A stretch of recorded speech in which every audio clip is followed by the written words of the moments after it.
Olá pessoal, com essa nossa videoapresentação damos continuidade a esta terceira semana que tem como tema as Escrituras enquanto fonte teológica da ética. Vimos desde o início o quão complicado é essa afirmação, porque na Bíblia, assim como diz o documento Bíblia e Moral, que está aí estampado porque ele continua a iluminar a nossa reflexão, a moral é segunda sem ser secundária. De onde vem essa pergunta do número 3 do documento? Como então utilizar a Bíblia com propriedade? Quando nela se buscam luzes para o quê? Para aprofundar uma reflexão moral ou para ter ao menos alguns elementos de resposta no confronto de problemáticas ou situações morais tão delicadas, tão atuais dos dias de hoje, que não são as mesmas questões morais que talvez o agiógrafo tinha quando escrevia esses textos sagrados. Essa foi a questão que até agora nos incitou a fazer uma reflexão a partir desse mesmo documento em dois grandes momentos. No primeiro, nós não vimos a primeira parte do documento, como vocês sabem, nós vimos o texto de Alain Thomaset, e nessa primeira parte, o que ela reflete o primeiro objetivo do documento, por isso que vocês veem aí o segundo objetivo, né? Porque o primeiro foi esse, foi oferecer uma visão bíblica do ser humano, uma visão bíblica do ser humano e ao mesmo tempo de Deus. Isso é de uma grande importância. Que antropologia, de certo modo, atravessa as escrituras. Existe uma teologia, por mais que a gente saiba que há várias teologias nas escrituras, mas nessa polifonia de gêneros literários é o mesmo Deus que se revela. E esse Deus se revela em Jesus Cristo, né? Então, existe algo de comum, né? Assim, desse Deus de Abraão, de Isaac, de Jacó, desse Deus de Jesus Cristo que nos pode falar, né? Essa foi o objetivo do documento nesse primeiro momento e que nós, de algum modo, estudamos a partir do texto de Alain Thomaset. E essa base vai ser importantíssima agora para a segunda parte do documento, em que esse documento vai querer, de fato, agora apresentar critérios que sejam talvez até um pouco mais práticos ou ao menos mais aplicáveis para a resolução dessas problemáticas que a gente encontra, fazendo um uso com propriedade, assim como diz o texto, ou coerente das Escrituras. Como é que o documento da Bíblia então vai proceder? Ele vai falar ou vai apresentar dois critérios fundamentais e 6 critérios específicos. Nós vamos apresentar esses critérios em dois momentos. A primeira parte é agora, nessa videoapresentação, e a segunda parte ela se dará na próxima videoapresentação. Fazemos então agora a apresentação dos dois primeiros critérios fundamentais, que são assim chamados, isto é, de fundamentais, justamente porque eles se encontram no fundamento dos outros critérios. Eles vão espelhar a primeira parte do texto, que quis apresentar, vejam bem, quis apresentar a visão bíblica do ser humano. Veja qual é o primeiro critério: conformidade com a visão bíblica do ser humano. E quis também dar conta de que teologia, de certo modo, atravessa as escrituras. Apesar de haver tantas teologias, essa teologia ela é animada por uma autocomunicação de Deus que se dá, em última análise, no próprio Filho, em Jesus Cristo. E vocês vão ver que o segundo critério vai ser a conformidade com Jesus Cristo, com o evento Cristo, com o exemplo de Jesus Cristo. Então, são esses os critérios fundamentais, a partir dos quais, em cujo fundamento, nós depois veremos outros 6 critérios que são mais específicos. Então, o primeiro critério fundamental é a conformidade com a visão bíblica do ser humano. A pergunta que tenho que me fazer toda vez que tiver de fazer um juízo moral diante de dessas questões éticas que nós não encontramos talvez uma resposta imediata e queremos nos inspirar nas Escrituras para, de certo modo, dar uma palavra que reflita aquilo que é o mais próprio da nossa fé, né? Bom, as perguntas que devemos fazer são essas duas que aí estão, né? Determinada posição moral é conforme a teologia da criação, isto é, a visão do ser humano em toda a sua dignidade enquanto imagem de Deus. Vejam aqui o tema da criação, e agora vai aparecer o tema da aliança. É conforme a teologia da aliança, isto é, a visão do ser humano chamado, quer coletiva, quer individualmente, a uma comunhão íntima com Deus e a uma colaboração eficaz com a construção de uma humanidade nova, né? Que encontra o seu cumprimento em Cristo? Então, eis as questões que devemos fazer. Vamos compreender melhor esse critério a partir de uma aplicação prática. E assim faremos em todos os outros critérios. Nós vamos dar uma conceituação, mas também vamos fazer uma aplicação prática atual nos dias de hoje. Vamos lá. Eis então uma aplicação do primeiro critério para os dias de hoje. E nós vamos tomar como exemplo o modo como o Papa Francisco vai tratar de um tema de hoje, né? Um tema instigante, um tema polêmico até, a pena de morte. É muito comum em alguns países, como por exemplo nos Estados Unidos. E o Papa, né, ele vai modificar uma posição da Igreja. Ou seja, veja que nós estamos falando do magistério da igreja, ou seja, da doutrina. A doutrina, a palavra doutrina significa, antes de tudo, ensinamento. Não nos esqueçamos. Então, da doutrina da igreja, do ensinamento da igreja. Né? Veja a modificação, porque até então o catecismo da Igreja Católica, ele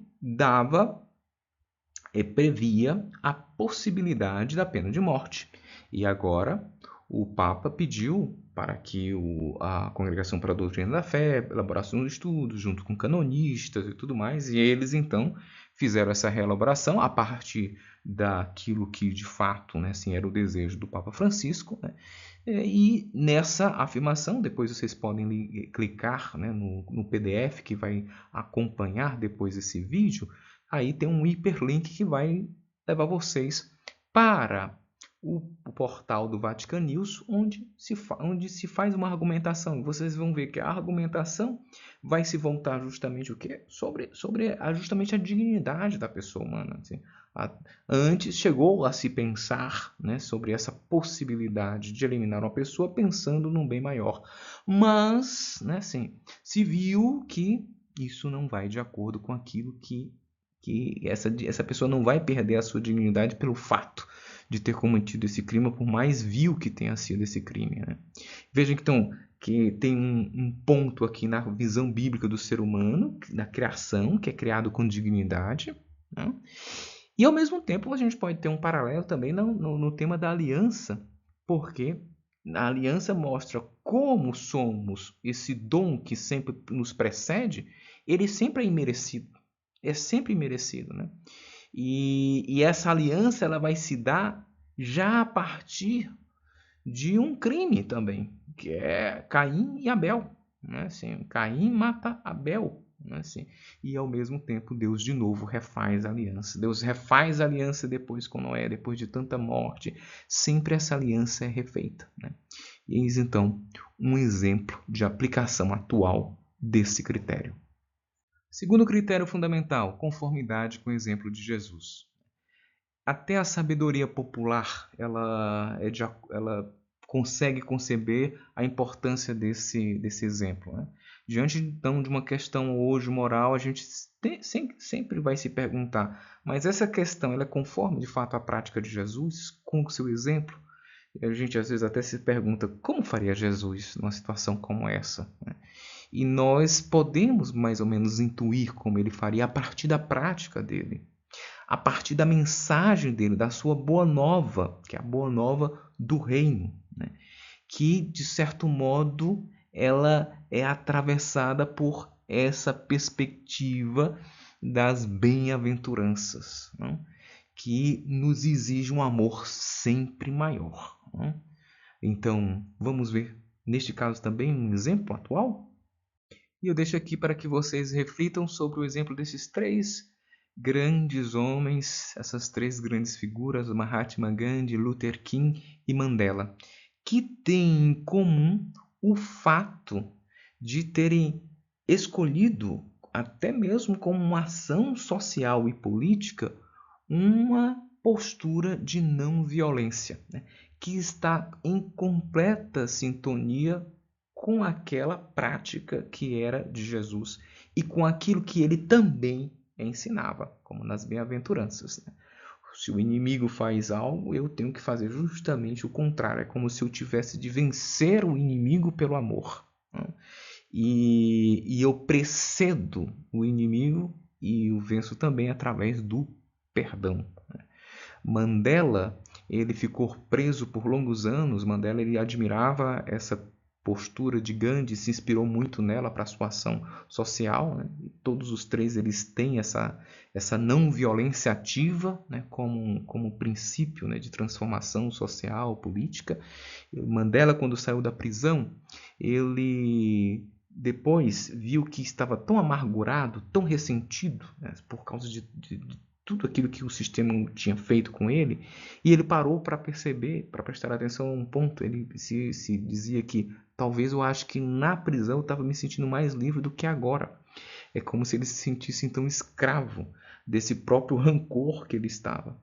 E decidiu então perdoar. Ele decidiu então partir para uma dinâmica de perdão que ele viveu pessoalmente e tentou depois elevar esse poder que ele experimentou do perdão num nível social de reconciliação de uma sociedade que tinha sido completamente marcada pelo apartheid, né? Assim, violência, fazer com os outros aquilo que fizeram conosco como um modo de resolver a questão.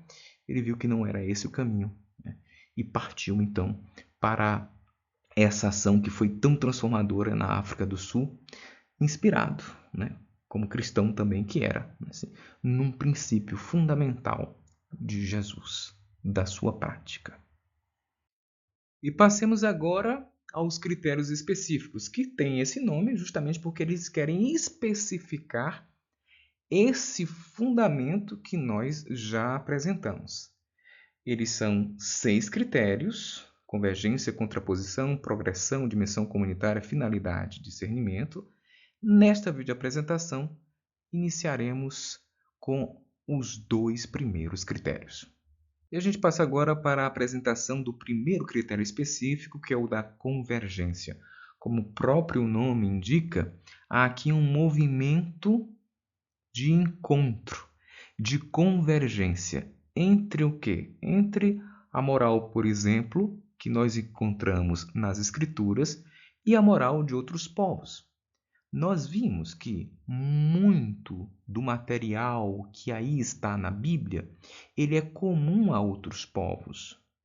Alguns costumes que o povo de Deus tinha era partilhado com outros povos. Nós vimos também que, nesse sentido, não é uma originalidade do povo de Deus, né? Alguns princípios que estão nas Escrituras, como o próprio princípio da lei de Talião, que aí está na Bíblia, e era uma lei ou um princípio moral comum aos povos daquela região, não? Então, existe essa convergência. E existe também uma convergência, inclusive, de elementos que estão ali na Bíblia com elementos culturais ou morais, ou éticos de outros povos que nem tiveram contato com aquele povo da Bíblia. Exemplificando, eu acho que fica mais claro. Vamos a alguns exemplos? Vejam então esse caso da formulação da regra de ouro. O que é a regra de ouro? A regra de ouro, aí em Mateus 7,12, é aquela que diz: não faças ao outro aquilo que não queres que ele faça a ti mesmo. Veja como é interessante. Essa regra ela está presente em Confúcio, que viveu entre 551 a 479 a.C., né? Mansidão, essa palavra, né, chamada Shu, né, não é a palavra-chave. Aquilo que tu não queres que te façam a ti, não o faça ao outro. Olha só, né? Essa sabedoria comum entre aquilo que nós encontramos nas Escrituras com o que nós encontramos em outros povos. Um outro exemplo, as leis do Antigo Testamento, né? Esse conjunto escriturístico de Êxodo 20 a 23, Deuteronômio de 12 a 26, os exegetas, eles viram que eles realmente têm como base, eles resgatam o chamado Código de Hammurabi, ou seja, eles têm a sua raiz na grande tradição legal do Oriente, né? Não, a originalidade não está, então, nesse código, mas depois no modo como esse povo releu esse código a partir da experiência de Deus, desse Deus da aliança, e a partir da experiência também desse Deus desde uma perspectiva do dom da criação.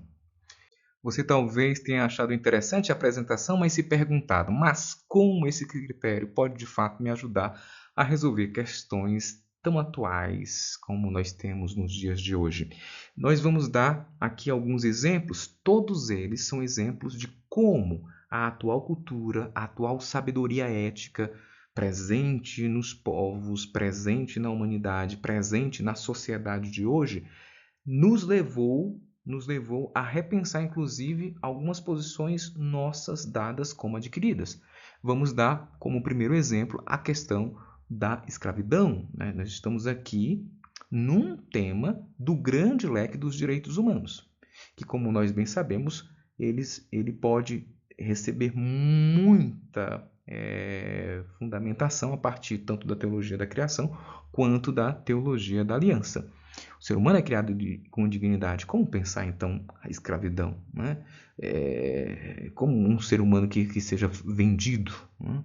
O ser humano é criado e, ao mesmo tempo, ele foi libertado. Toda a teologia da aliança, Deus que vê a opressão do seu povo, desce para libertá-lo. Como pensar uma realidade de escravidão nessas condições? E daí nós podemos falar de tantas outras questões, né, que foram trazidas, como eu disse, muitas vezes a partir de vários movimentos que foram surgindo na sociedade, essa sensibilidade ética, né, dos povos, de pessoas, né, assim, de alguns visionários também, né, pensando essas questões, como da questão do gênero, né, e que nos faz refletir bem, de fato, essa questão, né, assim, aí por isso que eu digo que os critérios são importantes, né, assim, os fundamentais. Bom, realmente, se a gente for para a teologia da criação e a teologia da aliança, nós temos que repensar o nosso posicionamento diante dessas questões.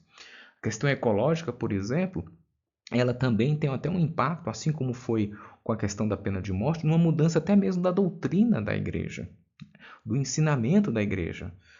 Por exemplo, o Papa Francisco agora ele diz que sim, nós podemos falar de um pecado ecológico, o que era impensável há algumas décadas e até hoje, para muitos, é algo que é difícil de ser aceitado.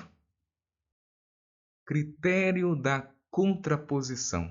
Veja que nós falamos de convergência, que dá a ideia de encontro. Agora é desencontro. Agora é oposição, porque a Bíblia se opõe de modo claro a algumas normas, alguns costumes praticados pela sociedade de sua época, por grupos, por indivíduos. Basta recordar a tradição profética denunciando tudo aquilo que era de injustiça vivida em uma sociedade. Então, se o critério da convergência nos faz recordar que, para a Bíblia, em princípio, tudo é bom, né? Assim, Deus criou o mundo, é bom, né? Então existe uma bondade e, nesse sentido, existe também na própria cultura humana uma busca pelo bem, né? E isso é comum, mas a gente sabe que desde que o pecado entrou na história, existe sempre muita ambiguidade. É por isso que é necessário um discernimento. É necessário ver que em algumas questões a gente tem que ter, de fato, uma contraposição muito clara. Nós vamos ver esse critério, o exemplo, a partir do modo como a Bíblia, ao mesmo tempo, acolheu um dado que vem da cultura circundante, essa tradição legal do Oriente que foi compreendida no Código de Hammurabi, como ela vai acolher isso, né? Tanto no livro do Êxodo, do Deuteronômio, mas também em Levítico, né? Mas, ao mesmo tempo que ela acolhe, ela consegue também se contrapor a todas aquelas ambiguidades que aí estavam presentes. Por fim, esse quadro comparativo que nos mostra como, num movimento de convergência, as escrituras ao mesmo tempo se contrapõem a tudo aquilo que é ambíguo. Vejam que o elemento é comum, é um elemento partilhado entre os povos do Oriente e que está aqui condensado no Código de Hammurabi. A Torá vai se basear nesse elemento, nessa base comum, que é o elemento da convergência, mas contrapondo-se. Se o Código de Hammurabi fala de morte para roubo, a Torá vai dizer, de fato, roubo é inaceitável. Mas aquela mesma Torá que não previu a morte de Caim, que tinha matado Abel, como ela pode prever a morte num caso de roubo? Que se compense a vítima. A Torá, ela sabe que a escravidão é uma realidade vivida também pelo povo de Deus. Mas recorda que esse povo foi um dia escravo.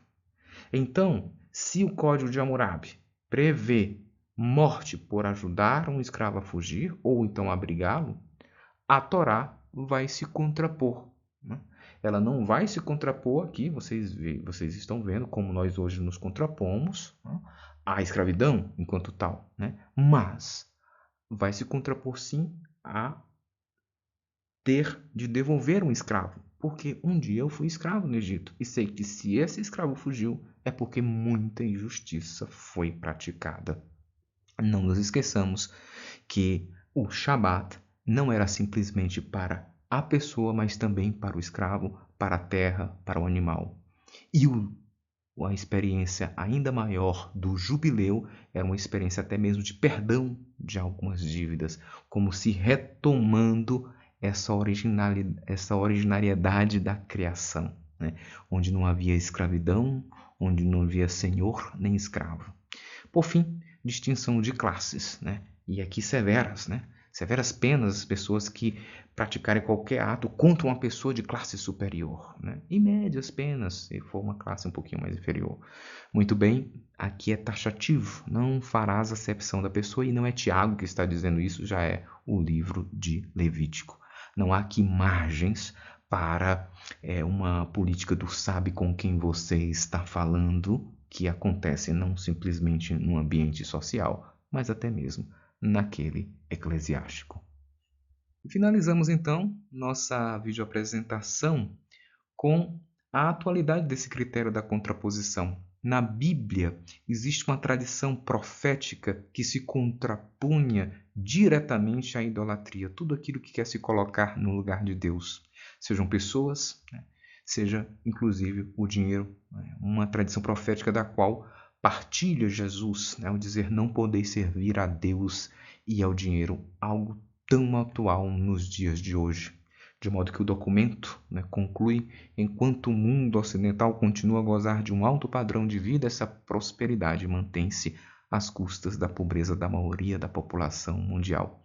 Não precisa muito acrescentar que muito do magistério social do Papa Francisco está inspirado nesse princípio da contraposição. É isso, e nós continuamos na nossa próxima videoapresentação.